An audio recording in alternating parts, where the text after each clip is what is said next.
What a way to start this year here on Prime Insights. We say Happy New Year to you. If you've missed us all throughout late last year, now we're here and we're back again with your most exciting program that creates a battleground for ideas. This is Prime Insight. My name is Blessed Oga, and what a way to welcome you into this new year. And just can't believe that it's already a year also for the president who was elected into office. He spent quite a dramatic year doing what he calls reset. But is that reset agenda on course? That's the question we're asking as we also open our show for the year, assessing President John Dramani Mahama's first year in office. What opinion do you have on that? We'll get into the details for you, plus allow my audience in studio, my panelists, and of course you at home to have your take extensively on that. So feel free to be a part of the show because we're allowing you to send us your text, messages,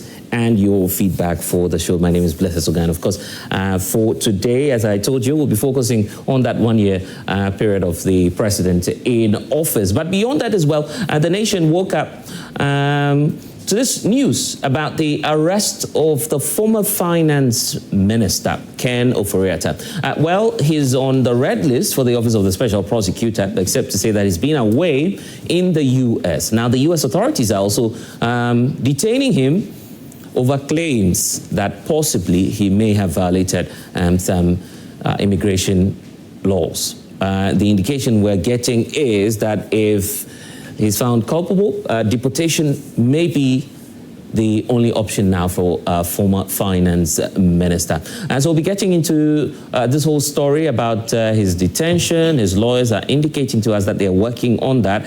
So we'll get to hear from the legal team of the former finance minister as to what his status is, how he's faring, and what more steps we'll be taking to at least resolve this matter. And that's why I want you to be my guest here on Prime Insight. But let's start off by giving you excerpts of what some out there think about President John Dramani Mahama's first year in office. For the president himself, he believes that his government has performed creditably, except to say that he's committing to doing more. The minority in parliament says, well, it's not entirely the case. So here are excerpts for you, and then we'll dig into the matters. Please stay with us.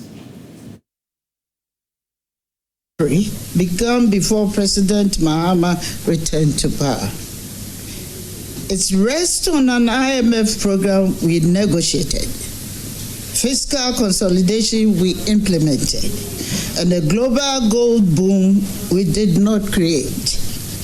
Second, the same IMF report they celebrate also warns of quasi-fiscal risk, laws-making gold schemes, and hidden vulnerabilities. They publicize the headlines, they downplay the warnings. And thirdly, a 40% cedi appreciation in 1 year is normal for an economy. The Gold Board and the Bank of Ghana, masters of financial misdirection. The IMF, in just 9 months, has documented losses of $214 as a result of the operations of Gold Board and Bank of Ghana. Their helicopter fell from the sky and a nation mourned.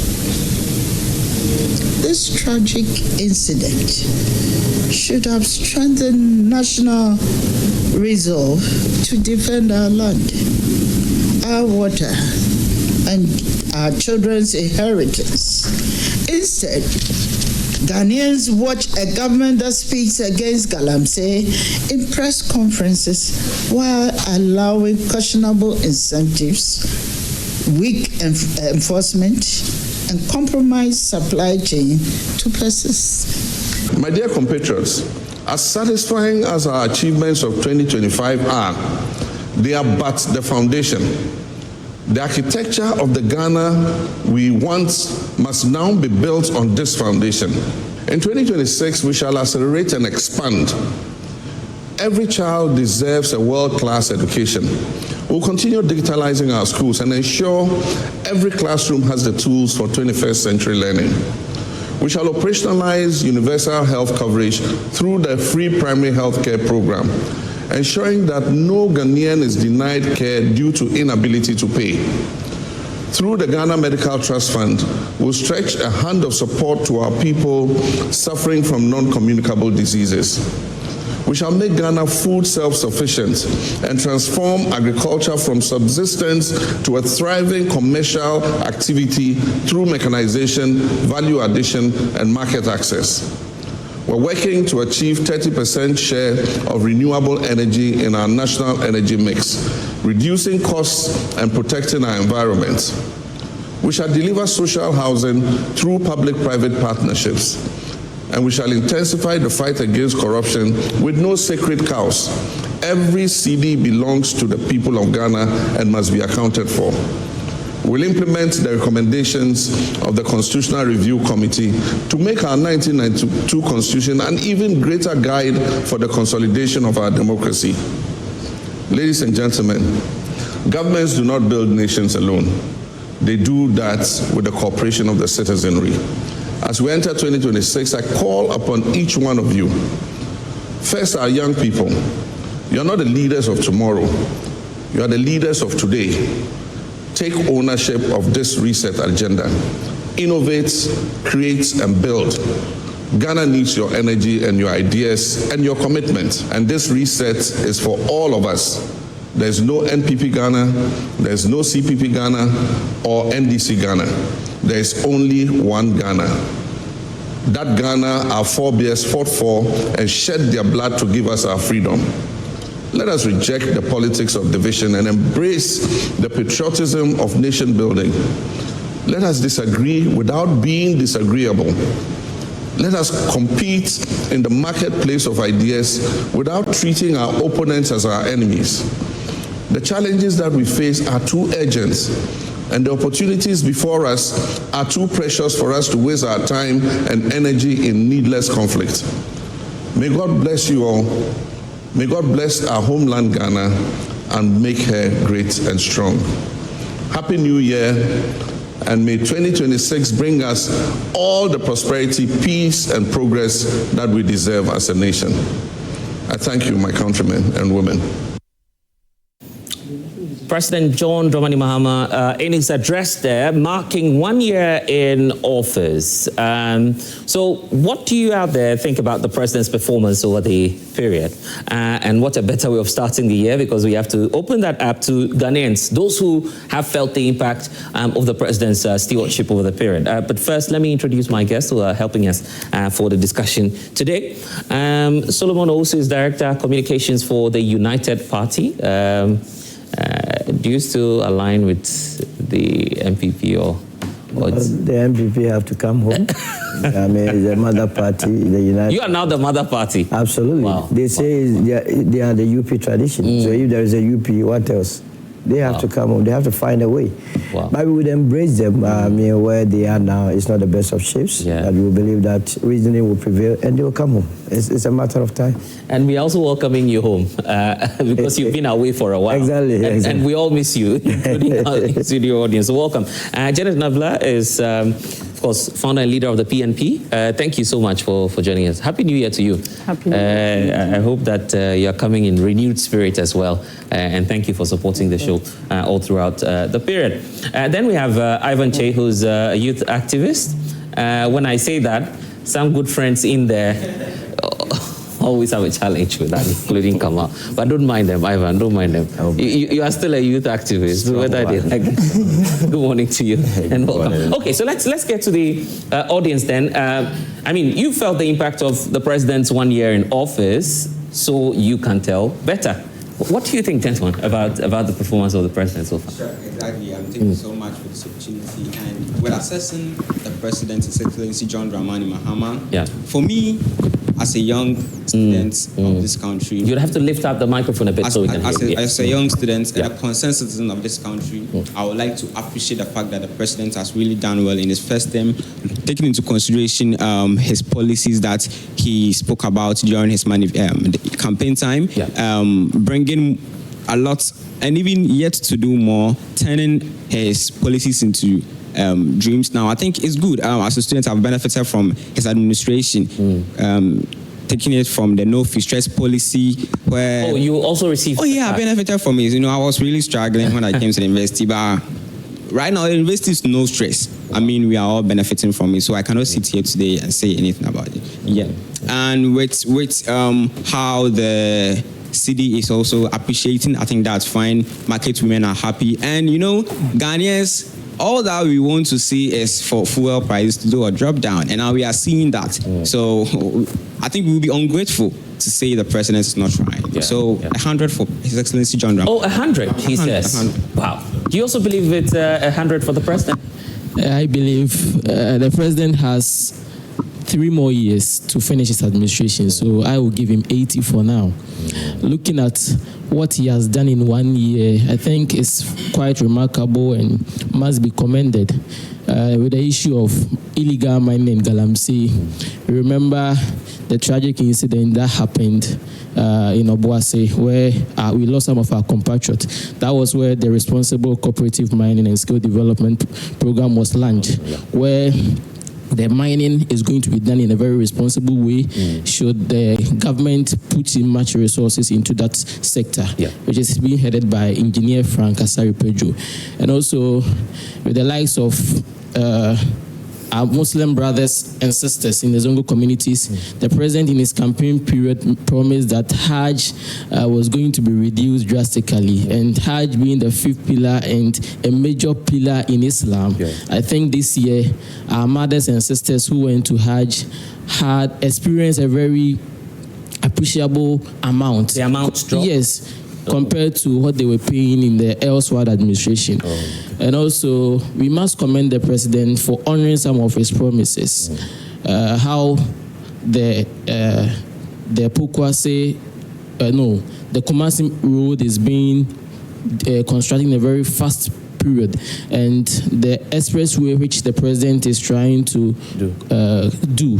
We must commend the president with what he has been doing. I see. Kamal, it looks like Ghanaians are happy, isn't it? Yeah, blessed. Thank you for having me, and Happy New Year. Let me start first and foremost. When you introduced Solomon, you said UP, and he himself said UP plus. Yet he ended up contradicting himself that we, the NPP, should come home. Yes. The NPP is not aligned to any UP plus. The fact that they've added plus tells that they themselves, they are not the real UP. So that's a photocopy UP. No. I don't even say photocopy might be semblance of an original. This is even a non-photocopy, if I can put it that way. So please don't say we should come back home. When we are going, we are already home because that's our tradition. We are UP. We are not UP plus. But blessed, I wouldn't come here and then say so far 1 year down the line, the president has not done some things right. If for nothing at all, we are seeing appreciation of the cedi. We've seen single-digit inflation, even though it's not translating into the real lives of the people. But aside that, the 24-hour economy that the president promised, we are even yet to know where the secretariat is located. The coordinator of that program says that he needs $4 billion to implement the 24-hour economy. So far, he's not even been able to be given even $500 million. Yeah, let's be clear. 4 billion, almost 80% or 70% financed by the private sector. That's what the policy said. He says he needs, when they were implementing, when they were making the campaign promise, they never said the private sector was going to support. But I'm just telling you what's in the document. But I'm not what they said in opposition, you can read the document to the hearing, whether you heard what the private sector will complement the 24-hour economy. The president said 1 job, 3 shifts. They were going to implement, and the coordinator said he needs 4 billion. Yes. That 4 billion, we've not even been, he's not even I'm just telling you, by way of information, that what we have on paper, the policy document, is clear that the rest of the funding will come from the private sector. There'll just be a seed commitment. And I'll still take you back that when the president was campaigning with 24-hour economy, he never said the private sector was going to come in. That is, now, again, the president under 12 months has been able to sack about 30,000 youth from their employment. this cannot be said to be a good handling of a country where you promise to rather employ the youth, you ended up sacking them. So it's like plus and minus. Who's been sacked? But a lot of the youth from different departments, you are here, blessed. I can go join online and show you where, by the stroke of the pen of the chief of staff, many people have been sacked. There are recruitments that were done. 30,000. I said about 30,000. I'm not specific as to the figure.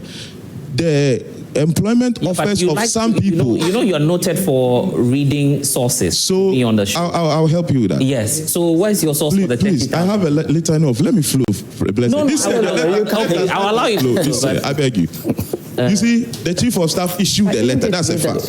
That people employed after 7th December should not be. Their employment offer will be nullified. Is that not it? Okay. Good. But we had people who were sacked. Even many of the new media outlets carried that, who justify. In fact, Bank of Ghana even faced that issue before. I understand later they were recalled. Some of these things, Joy FM, you find them. You're saying 30,000 people. But you see, I said about 30,000 people, but I'll try to get the figure. The figure. And again, in their first budget, they promise of employing teachers, 50,000 teachers and 10,000 non-teaching staff. As we talk, before the end of 2025 has ended, they've not been able to meet up to that standard. Again, you see, Hajj is a pillar of Islam, but it is not mandatory pillar of Islam. It is for those who have the means. What the president promised to that the Zongo people say, I should echo it for them, is that he's promised them Soyaya Fund, which I know you are not even aware of Soyaya Fund. Good, but it's there in their budget. They call Soyaya Fund. You see, they're even surprised. They're hearing for the first time. It's there in the NDC's budget, Soyaya Fund, a fund dedicated to the Zongo communities. I hope many of you are looking at me with surprise. It's there in their budget. You have the benefit of being in the community. That's called Soyaya Fund. I'm a Zongo person, so I'm echoing their voices here. That the Soyaya Fund has not been implemented. It's a fund they said they were going to. They will be setting up to take care of the supporting of Zongo women by giving them kind of small stipend. Please, bless it. For the sake of under the 12th month, we've experienced series of conflict, and for the first time, Ghanaians became refugees under President Mahama. And lastly, President, just give me 30 seconds. Give me 30 let's seconds. Be mindful of time so we don't overrun. Let me hear from you. Then the gentleman at the back. Please, when you have the opportunity, just do that for me in a minute. Thank you very much. So I can. To me, I cannot stand here and say the president hasn't done anything within 1 year. In fact, we cannot assess a government within just a year. He has done a lot, but let's ask ourselves the promises he gave Ghanaians, especially on Galamsey. The promise on Galamsey, arresting kingpins, and then he came back to tell us that he's going to rather deport foreigners who went to Galamsey. In Ghana here, we know about 80% of the kingpins are foreigners. So meaning the fight against Galamsey has become something else. And then even before they came to power, we had many youth demonstrating on the streets of this country on the Galamsey issue. And also, I think this reset does not include teachers. Because recently, when the president met with we saw teachers crying up for about 12 months. They've worked for about 12 months, and they've received about 2 months' salary. Now, let's say the president did well with reducing the ministry to about 30 or 29. But I would say that which ministry is working? Within 1 year, which ministry? I cannot. You're not in the country. The Ministry of Interior. No, okay. Let me give you an example. The Finance Ministry has. So I'll land on there because all the other ministries are now hiding behind the Finance Ministry. Okay. That's what you mean by the ministry. All the other ministries. So everyone is hiding behind. Interior Ministry is there. Education Ministry. If the Education Ministry even post the placement of students. The person who would have been placing them to researchers became a problem. I've never said this has never happened before, but we thought the reset.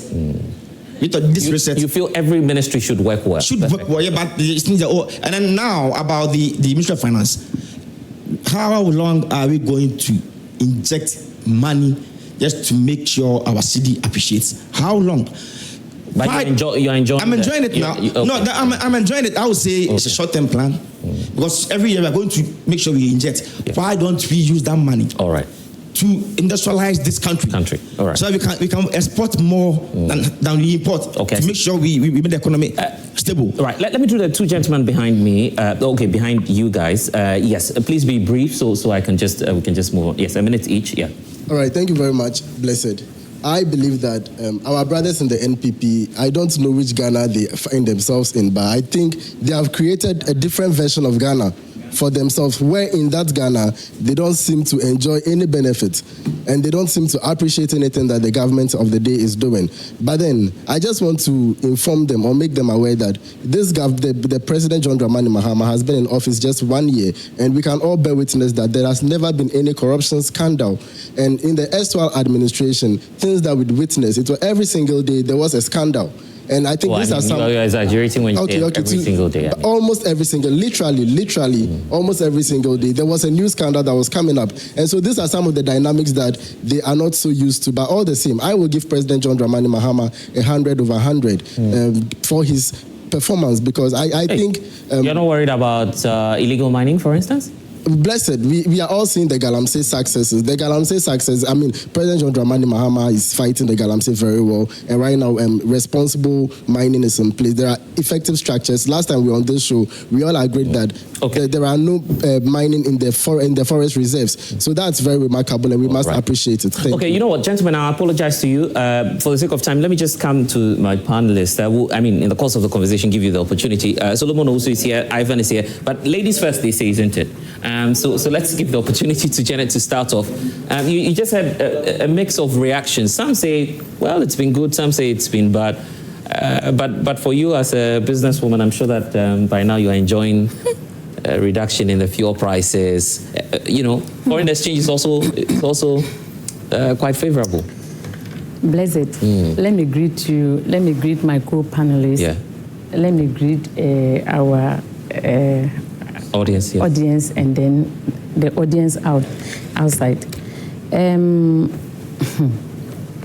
It's true that President Mahama, when we talk about the cedi, before the NPP left, the cedi was 16 Ghana cedis to $1. Was it 14 Ghana cedis to $1? Okay. And now the cedi is about 10 cedis something pesos. It is remarkable. And then when you look at fuel was also 14 cedis, 75 pesos when the NPP were leaving. Yeah. Today you can get fuel for 10 decent cedi. Yeah. I think this is a remarkable achievement that we should praise the NDC government for what they have done. They've done well. I think the Minister for Energy should be praised. This is a guy who have been passionate about fuel and its other components. They are in power, and he's actually doing it. And I think that we should give them the credit for what they are doing. For managing the economy well. For managing these sectors very well. Okay. Because when you look at the impact of fuel in the lives of Ghanaians, I would say that it is the bourgeoisie, those who are rich, who are benefiting. The ordinary Ghanaian is not benefiting from the 10 cedi fuel. Janet. Transportation fares who have reduced. When fuel was 10 cedis, how much was transportation? It was about from Accra to my place, Udomi, was about 3 cedis or something. Today, fuel is 10 cedis, and yet the amount is about 7 cedis or 8 cedis. How are they benefiting from that? They are not benefiting. The ordinary Ghanaian is not benefiting from the fuel.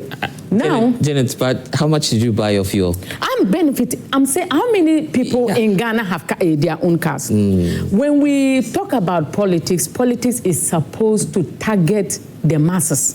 Politics doesn't target the rich. If you're a politician and you come in with a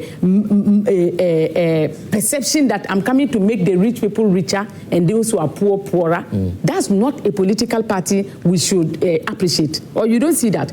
Because the people that are suffering are the masses. Janet, look at when we are looking at the number of Ghanaians who are having cars, when we want to total the population, how many of Ghanaians have cars? Maybe 20%. And the 80%, they are using private vehicles. GPRTU did a press conference, I recall, praising the president for how they've handled the fuel prices. They have praised him. praising the half. Yeah, but so where is the reduction? When fuel was 10 cedis, Dome to Accra was 3 cedis. Today, fuel is 10 cedis. Dome to Accra is about 7 cedis or 8 cedis. My question is, the GPRTU praising the government, is that it? So don't you feel that governance is a combined effort? I mean, these groups, the drivers, I mean, you don't expect the president to set the prices for them, is it? So why would you appeal to the drivers to reduce the prices? I never voted for a driver.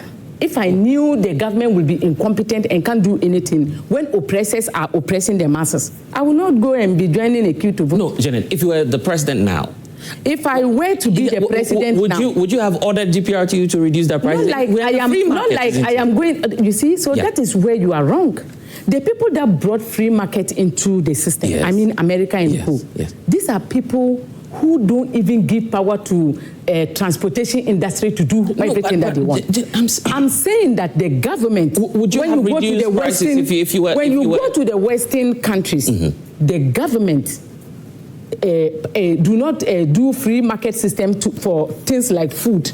When you talk about rent, when you talk about transportation, you feel there's some level of intervention. They try to do intervention. Yes, but you cannot force. What I'm saying is that you cannot force the sector players to reduce their prices. When you are telling me that you cannot force the sector, that is why Ghanaians should not be voting for a political party that can force them.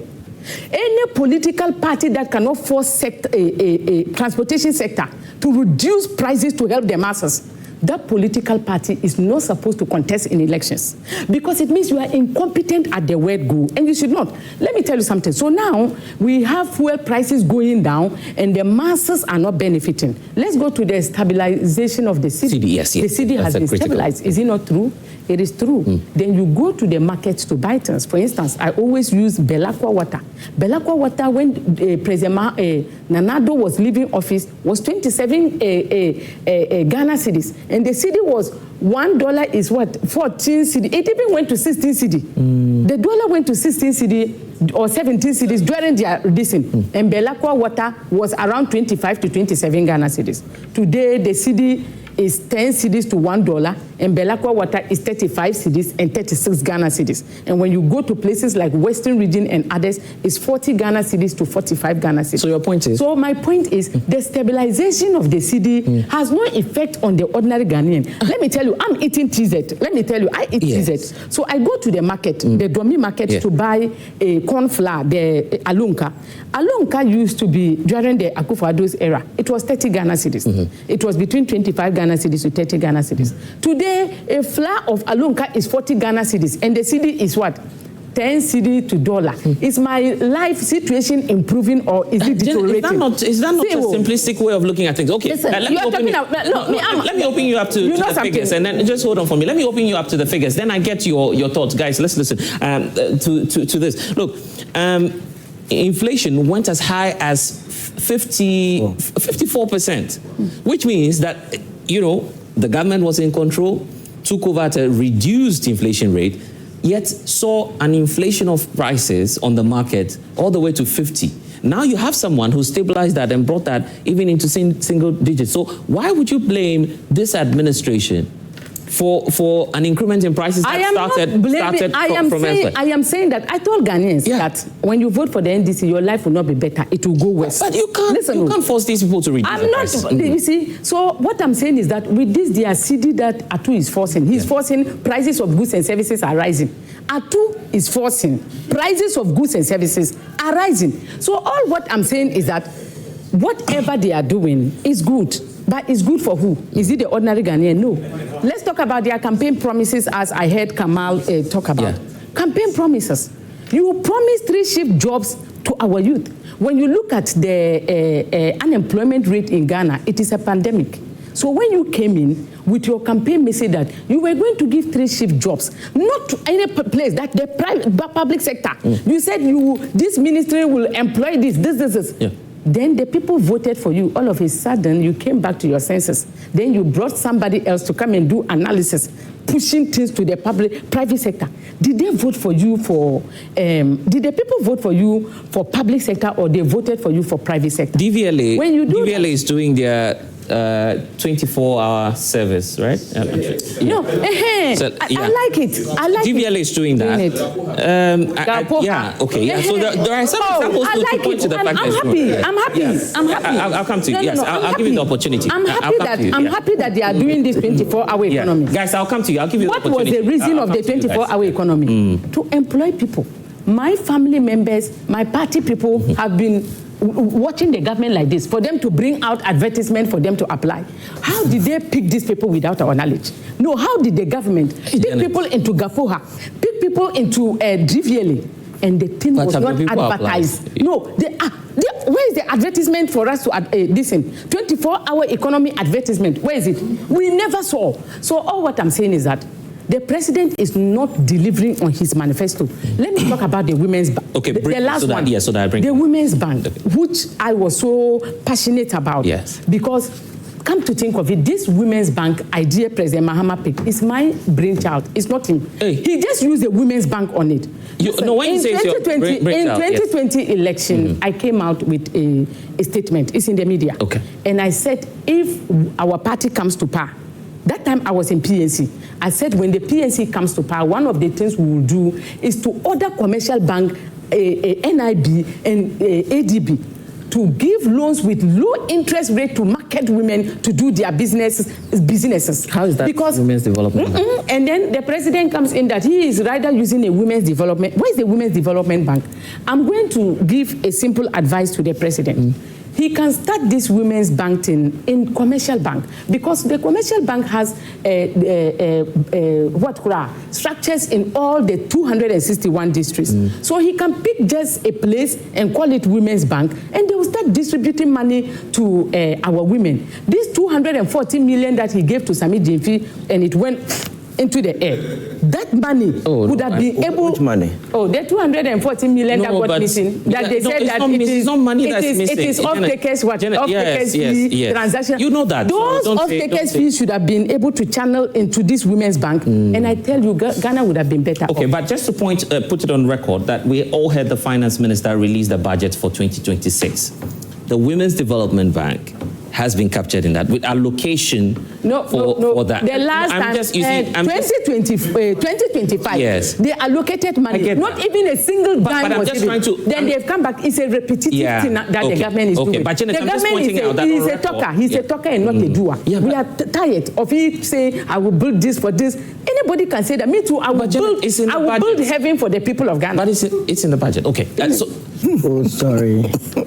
And I'm happy that I'm here and Janet is doing all these things. It's very important. First of all, let me say I would rather grade or analyze the president based on what he said during the inauguration, the 7th of January 2025. Right. You know, what he said and what he promised the people of this country. Remember, President Mahama has been given 1,460 days, out of which he has already expended 360. Oh, it's gone? So 368 days. So we have about 1,092 days for him to go. And so for you... No, that one is out of it. That one, if anybody is harboring that, if he's going to have 30, when are you going to be the president?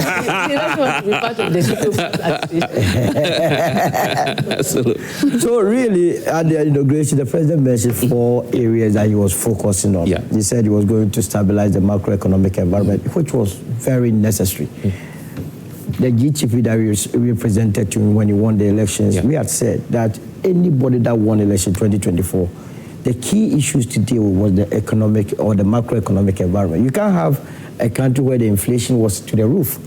And if Janet is downplaying the effect of inflation, then I'm very surprised, because as we speak, if you go to Tehran, Iran, the people are bent on taking out the government. And you know the reason?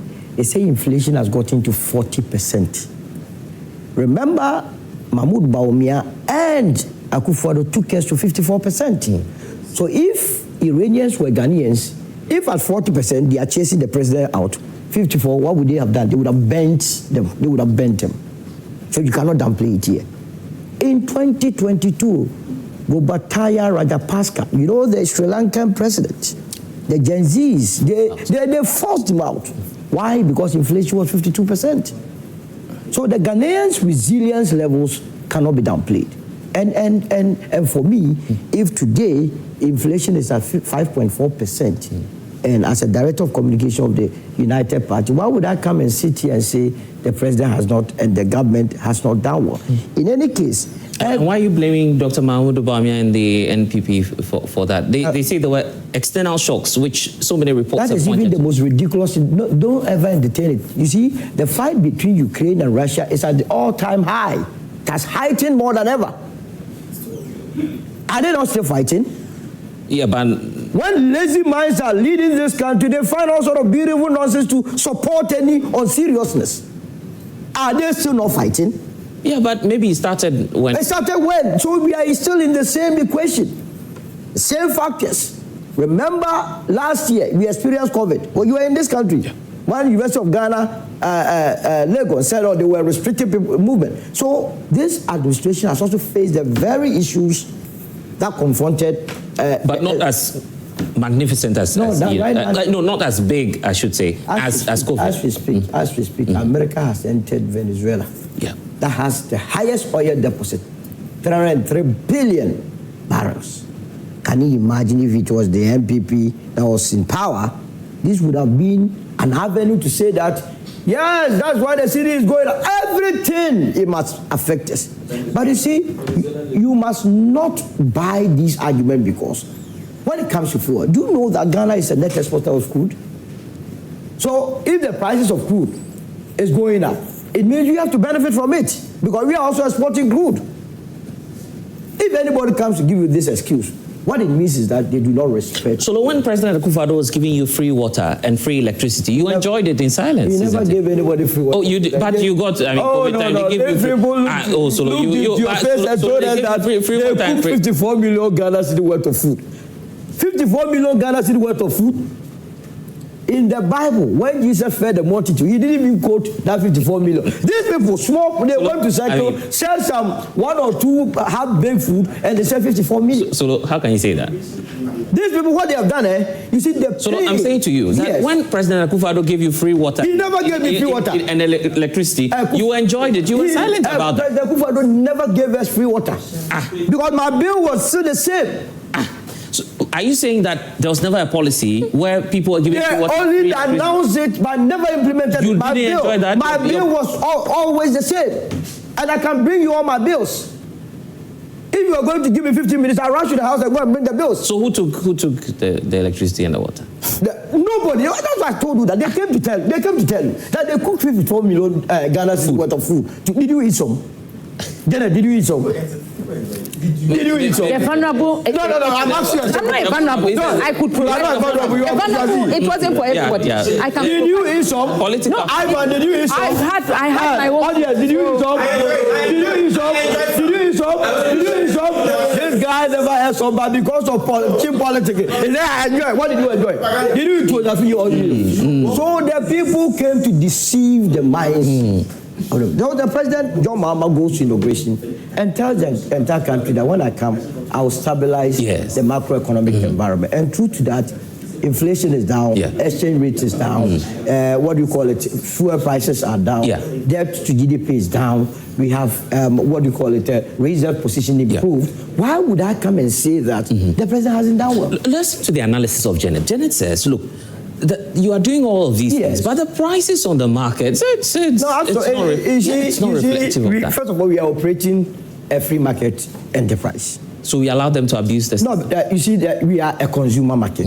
In the same way, you say, it depends on where she's even buying. Okay. And I'm not going to begrudge of the figures that she's churning out. You feel she's buying from a different market? Maybe, because I have also seen people, and I also buy things that the prices have reduced. What has reduced? What are you buying at the price? No, cement. Cement. Cement has reduced. I buy cement. It has as in reduced. the figures? Yes, it has reduced. But I will not be glad, because you go to market, there are 2 sets of people selling. If you decide to go and buy from, in fact, Coca-Cola, you know Coke, it's sold outside like, say, is it 5 or 10 cities? Okay. And when you go to a club, they sell 100 cities. It's a choice. You understand? And that is why we must be very careful. But Janet is asking, how many Ghanaians can afford cement, she says it's not, basic necessity. It's not a basic necessity. No, but the point is that you see, if you don't have money. It would have been worse. The understanding of inflation. What is inflation in the first place? Inflation is the general price level. The rate at which it increases. Yeah, right. So it would have been worse if you were still under the old regime. Yeah. Now, the other things that she said has to do with policy directions. I agree that if the government is doing well at the macro level, there has to be implementation committee. Yeah.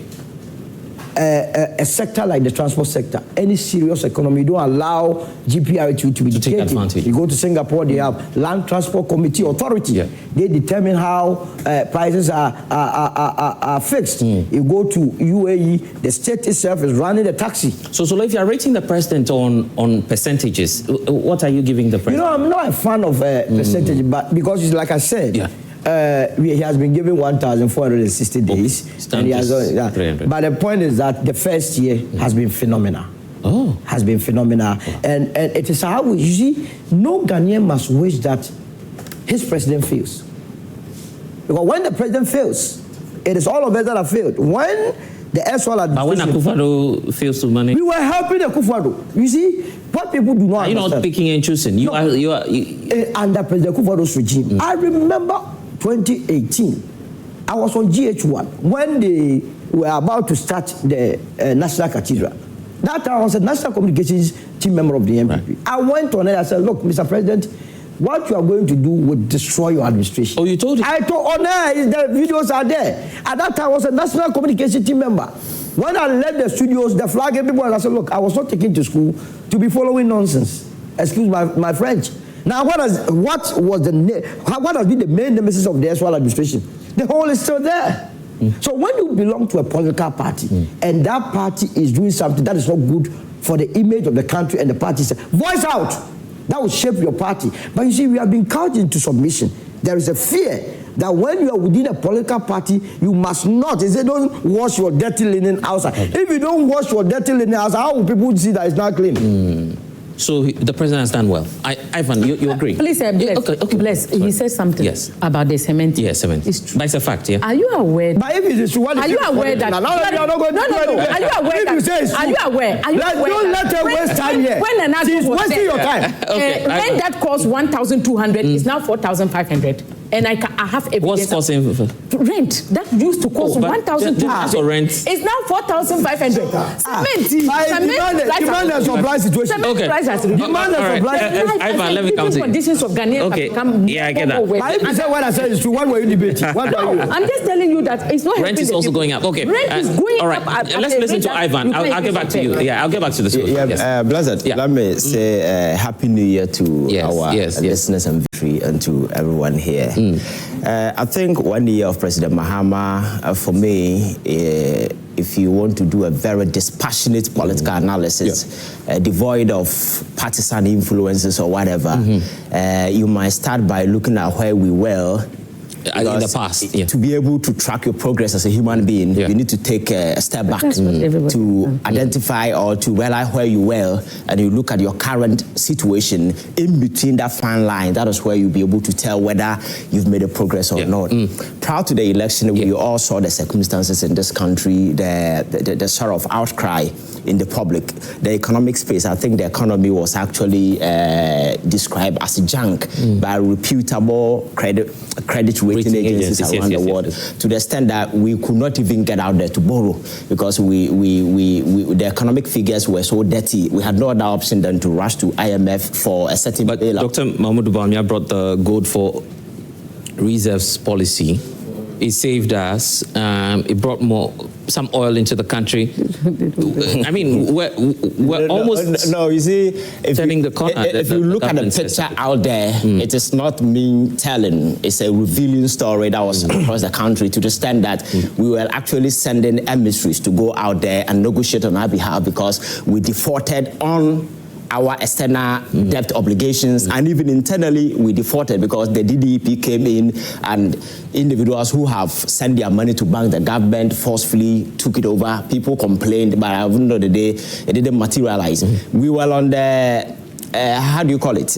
We went to the Eurobond, floated a lot of bonds. Within a short period of 4 years, we had about $11.2 billion. At the end of the day, we defaulted. We had to postpone, and now the government has resumed paying. So the fact of the reality of the situation was that the situation was really terrible in terms of the economic figures. Solo has mentioned the numbers, and these are very key because if you go back to 2012, when the Arab Spring started, some of these key indicators actually gave rise to some of the uprising. Extreme? I mean, Ghanaians are peace-loving people. We love to use the ballots, but you guys are citing example Iran. Yes, is that not true? They are wearing suits and playing by the bush. They like their living. Russians are peaceful people. This is a democratic government. You see, they are wearing suits and wearing using boots to rule. But are you living on a different planet or in a different country? This country. You see, in this country. So I'm telling you. So I'll give you the time. Yes, I'm telling you this to rationalize where we are, which has been downplayed by a lot of people because people don't see the essence of Ghana having a single-digit inflation number. People don't see why we should have a 45% debt to GDP. Yeah. Our external debt component has dropped almost 100 billion because of the cedi. And are you aware that in 2024, according to Bloomberg, our currency was the worst performing currency among 133 currencies that was tracked by Bloomberg? We were only ahead of the Russian, the ruble, and you know why. Even the most useless currency around the world, which is the kwacha, the Zambian kwacha, was ahead of Ghana. But in the middle of this year, per the same Bloomberg, Ghana cedi became the best performing currency. And for the first time in 30 years, the cedi posted 41% appreciation, which according to Bloomberg, since 1994, they started tracking currency. We have never seen that appreciation. So for me, these are the clear indicators giving you the certain semblance of hope that where we were, we are not out of the woods, yes, but a certain radical transformation is happening for us to build on as a country. Then you should side with Janet when she says it's not over yet. Ghanaians are not really feeling the impact of it will be crazy for anybody to just say where we are out of the woods. You understand that? It's a process. That's what I'm saying. John Mahama is not a magician. He just took over from this started economy, and all of a sudden you tell a story that the whole problem has been solved. No. It will be building up gradually because some of the rating agencies have come back home. They are rewriting their books. Ghana today is becoming a bit credit worthy, and as it stands now, we are not going out to borrow because with the gold board intervention, at least a certain substantial amount of money has been infused into the system, and that has given certain relief to the commercial banks. I listen to a lot of people who say, "Oh, they are pushing money into the system, and the money is getting lost." You see, I think sometimes we must be very careful in order not to advertise ignorance in public. Because you see, when they say central bank is shoving up the cedi, they don't just, the central bank is not a charity organization that goes and say, I have dollars, come and take it. No. Because our reserve, we have exceeded the limit that according to the IMF negotiation that we had extra, the central bank had a lot of cash reserve in the form of dollars. The commercial banks are not having. So it's just a matter of selling those dollars to the commercial banks and take out whatever equivalence, whether cedi or, and that has actually resulted in the number of the kind of IMF, that same IMF is saying we are making losses. No. It's a different thing. Yeah. Because what I'm saying is a different thing. I'm talking about the gold board intervention bringing into this economy. $10 billion. We're not saying gold board is making losses. Yes. I'm just saying, but IMF on the other hand is saying that the central bank is making losses. You see, if you look at the positive. Hello. Okay. If you look at the IMF report, the funny thing is that people quickly just wanted to create something and insert it on gold board. But I have read the report. It's about 130 something page document. There is nowhere in that report where they said gold board has been running a loss. I get that. But you see, the gold for oil intervention that was introduced in 2022 by Dr. Bawumia, just go and track that particular policy intervention, because the reason why we went for that particular option was that we didn't have dollars at the time. The dollar was rising ahead of the currency. We were virtually in crisis. Then they decided if that is the case, then we don't have the dollar. We could not go to the external market to borrow. We relied on external, internal people who have given their money to bank. They suck all the CDs. Now you don't have dollars. Then what do? Then they said, okay, let us start buying gold, yes, so that we send it outside in exchange. We get, how do you call it? We are able to buy oil. Yeah, but they were trading that through the Bank of... Exactly. Yes. But that particular intervention was as a result of a crisis that has arisen at the time. It wasn't meant to generate income. So when they went to the ground to buy gold, they bought it at a rate that was eventually going to give us a loss. So if you go to the Bank of Ghana audited account, you realize that the 2022, when the policy was introduced, we ran a loss of 2.15 billion Ghana cedis. The following year, it was 4.85. So in between the 2 years, the numbers were almost $7 billion. That tells you that the whole idea was infusing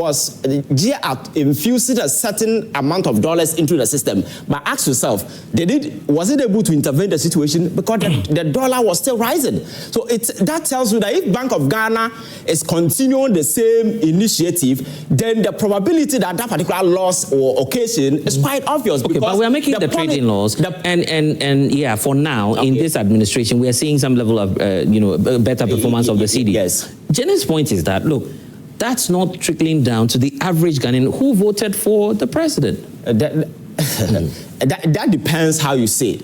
But I'm trying to explain how this infusion has brought all the indicators down. Yes. And that eventually is having impact on the life of people. Is it not just on paper? No, is it not just on paper? No, that is a very narrow appreciation. You know, I'll give you the time. Janet says yes, she is not an ordinary person. Yes. She is a bourgeois. I never said that. There is no way. I said, when you're going to discuss that, you're going to be telling. Why do you change your mind? Don't say something I never said.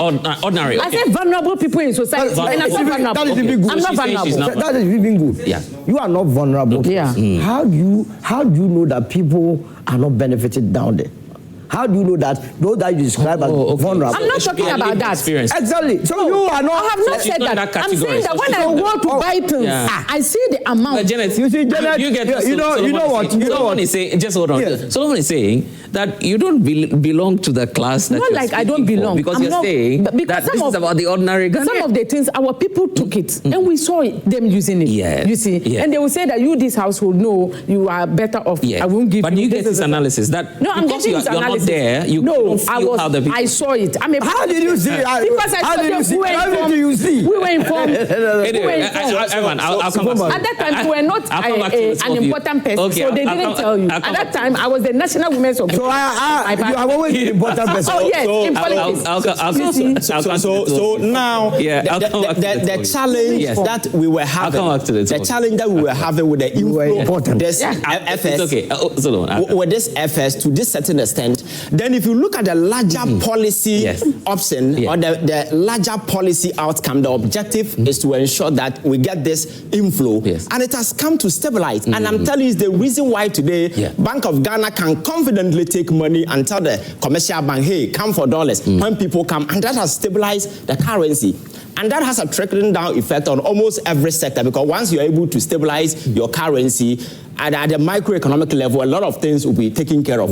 You remember, you don't take the average trotro that someone is taking. I do take trotro. I do. And I reduce the prices. But I know that you drive. But see, it will be a very. Are you not making things up because you don't do it on a daily? Someone who does it on a daily. It will be a very narrow appreciation. So just look at trotro and make such a bring something. Conclusion. Bring something that the ordinary. I am not here to bring any. But I'm telling you, it's very narrow to appreciate that, because trotro has not reduced, and for that particular reason, the economy. No, when you're doing serious political analysis, you just look at the indicators, the numbers, and you can do the tracking down. Very often we all advocate. Okay, so the last time you took trotro, Okay. Solo, I'm not sure Solo has done that. No, Solo, you're also taking the two of you are today. You know, a typical Ghanaian attitude. Ivan has taken more time than anyone. No.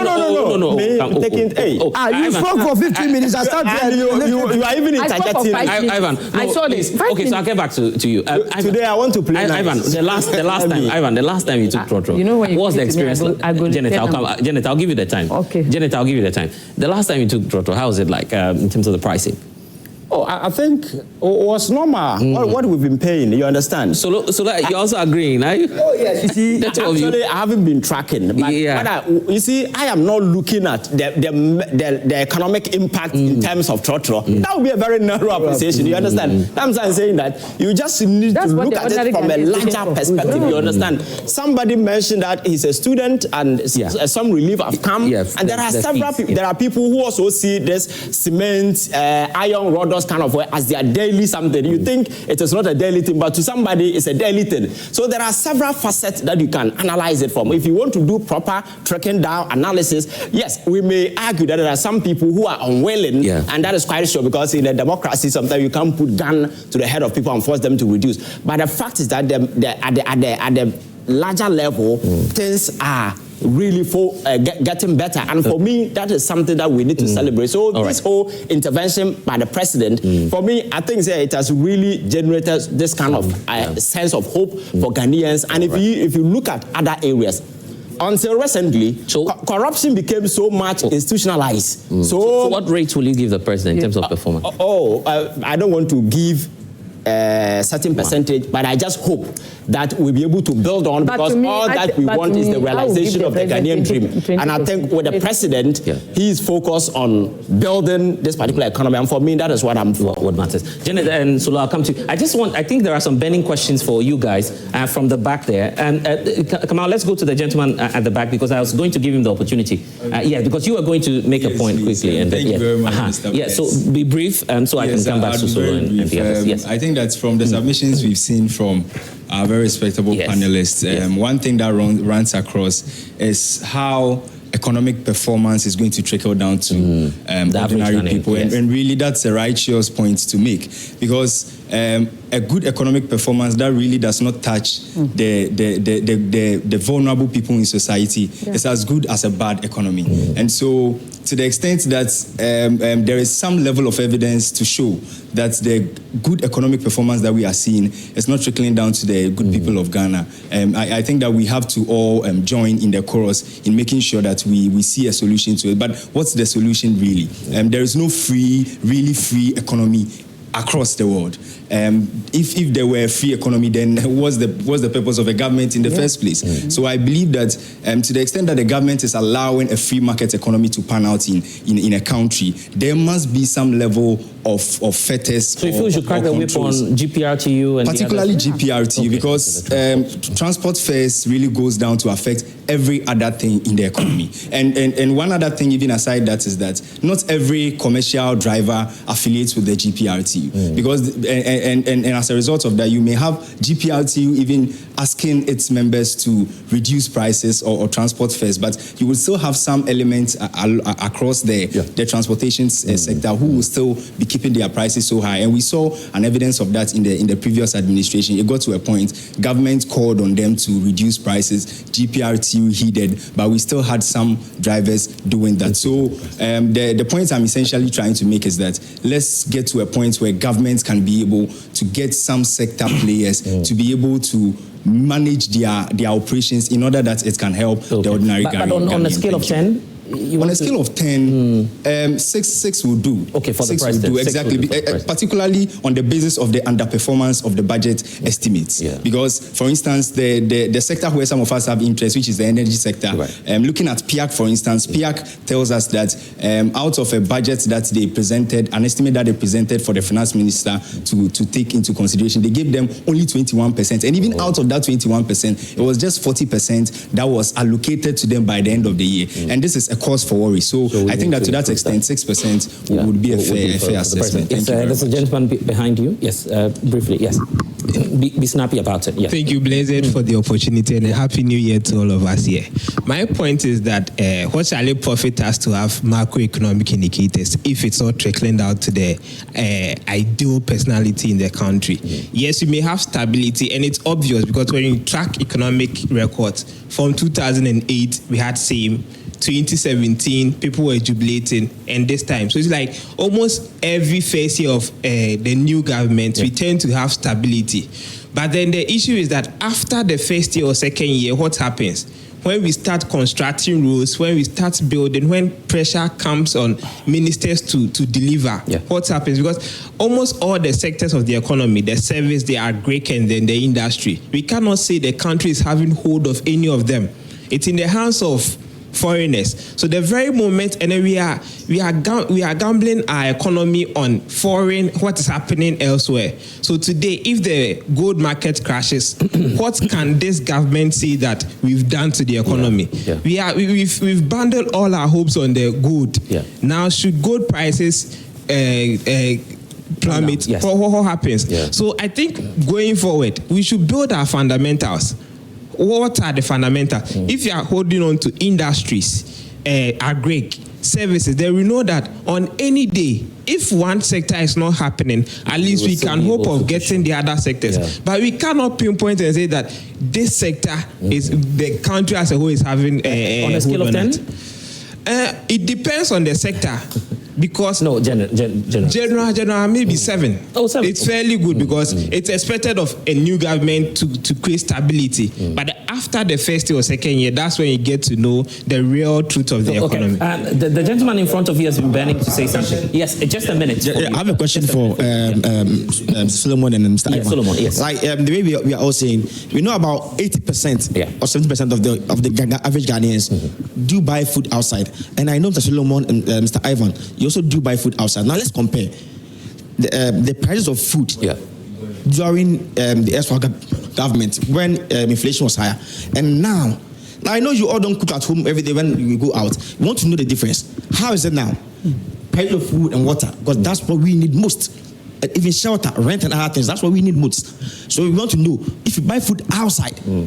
I know not all of us can cook at home. Not all of us, but if you go to Mokola, Agbogboshi, Katamant, and the rest, those there do not cook at home. They come out and buy food outside. We want to know the price of food now and then. We're talking about inflation. We should be real to ourselves. Okay. The average Ghanaians are suffering. All right. They are still suffering. On a scale of 10 for you? 5. Okay. Blessed. I have.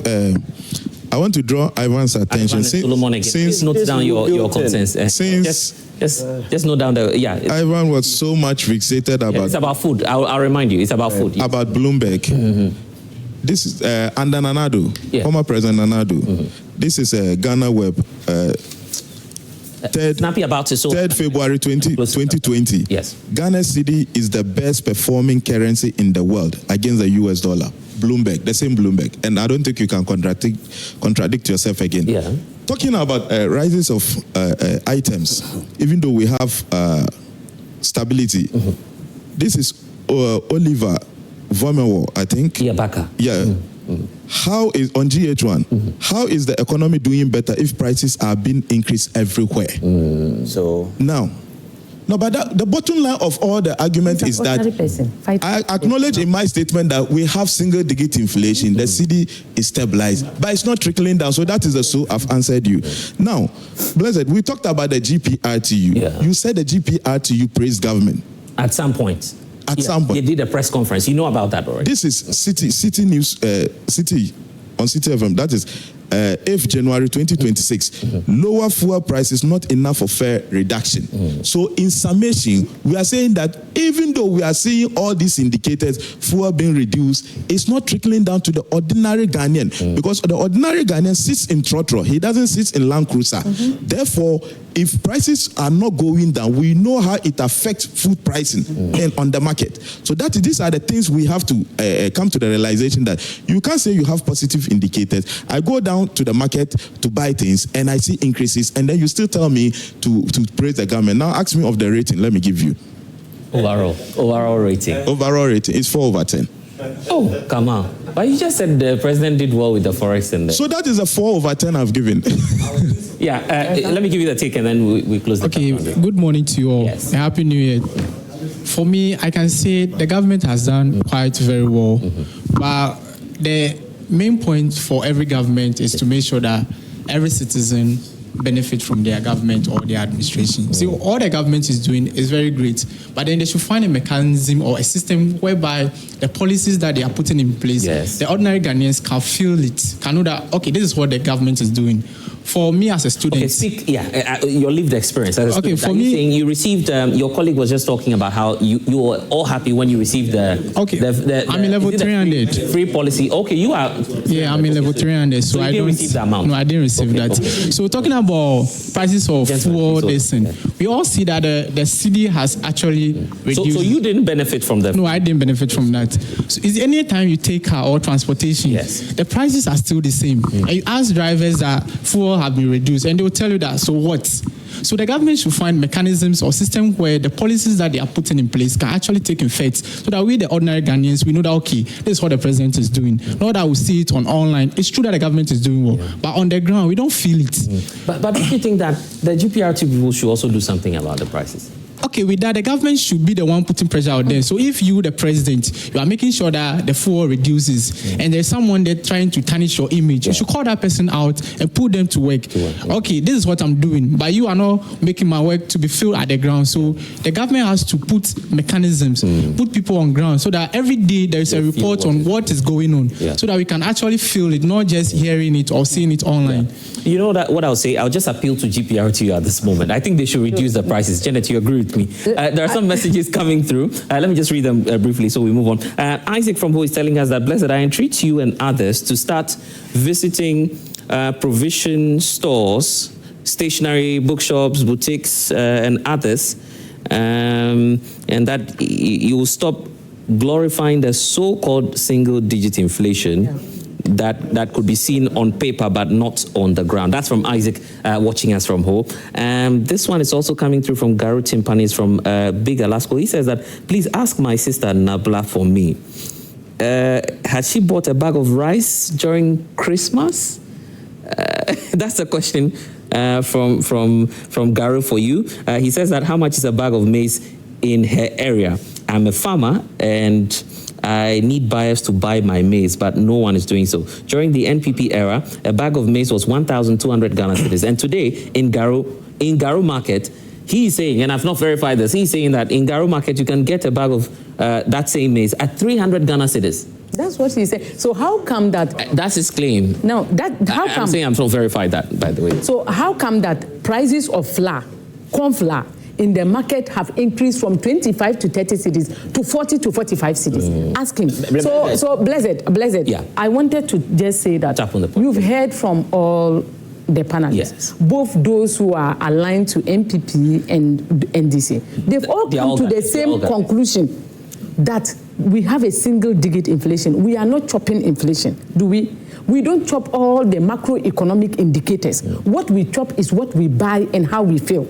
Anytime a government comes into place and refuses to listen to Ghanaians, the same people will end up destroying them and sending them away. And that's what the NDC is doing. They should pay attention. The fortunes are not trickling down for the ordinary Ghanaian to feel. And that should be a worry to them. I think the concerns being raised here are all legitimate because you had the individual saying that we should go to the definitely. shops to check what's happening. Governance is a multifaceted sort of enterprise. You know, it cut across a larger spectrum.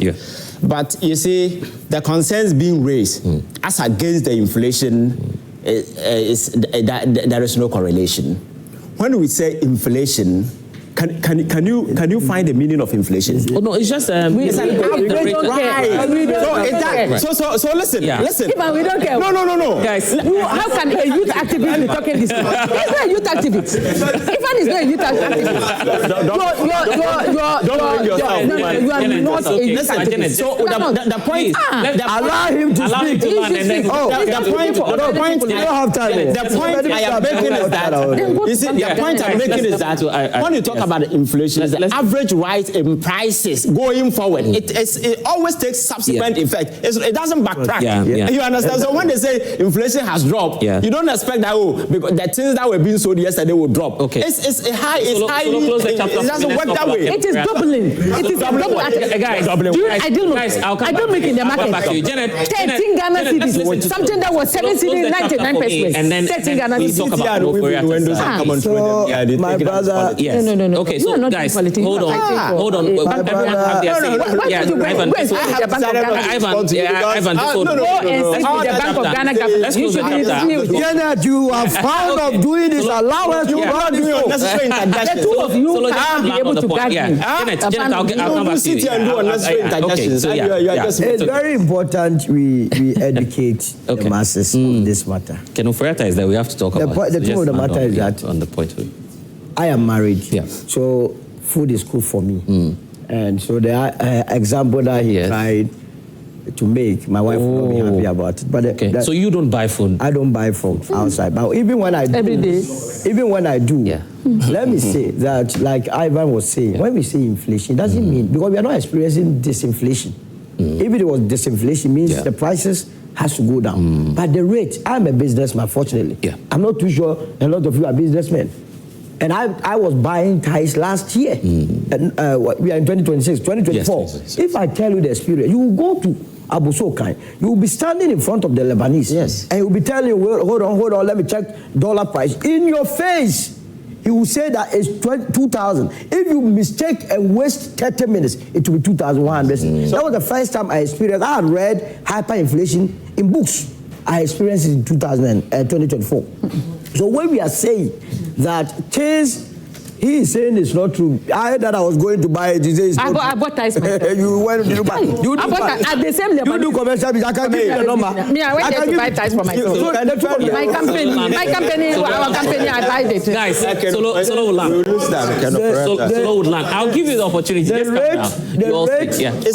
give you the time. I'll give you the rate of increase. All right. Has actually stabilized. Yeah. It has been stabilized.